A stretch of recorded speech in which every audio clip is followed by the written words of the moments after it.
Mesdames et messieurs, bonjour. Regardez les propos d'histoire avec un grand H. Un très beau meeting aérien ce week-end dans la Somme. Le meeting du centenaire de la Première Guerre mondiale.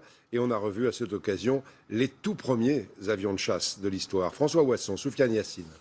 Ce patrimoine à Amiens ce week-end, des avions venus de tous les pays belligérants, dont certaines perles rares, comme cette réplique du célèbre Blériot 11, utilisée surtout pour repérer les lignes ennemies.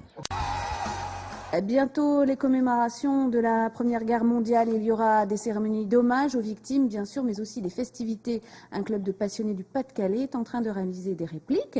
La façon dont ils s'y prennent laisse envisager un résultat prometteur. Leur souhait, c'est de montrer tout cela au public en 2014. Un reportage de Caroline Arnold et Jean-Marc Vasco.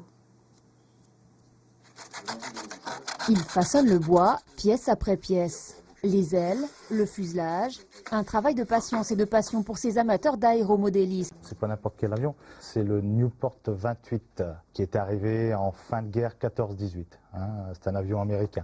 C'est exactement la reproduction de l'avion au tiers. Donc vous multipliez par 3 et vous aurez la grandeur nature de cet avion. On est à 63 mm, c'est tout à fait... Un modèle réduit de 3 mètres d'envergure tout de même. Un projet fou. Jacques, lui, a choisi de s'attaquer à un autre mythe, le Duke anglais. Comme un hommage aussi à ses pilotes. Ils avaient énormément de courage. La plupart du temps, c'était des jeunes pilotes qui avaient eu juste 5-6 heures d'apprentissage. Ils n'avaient quasiment jamais décollé. Et puis on les mettait au front.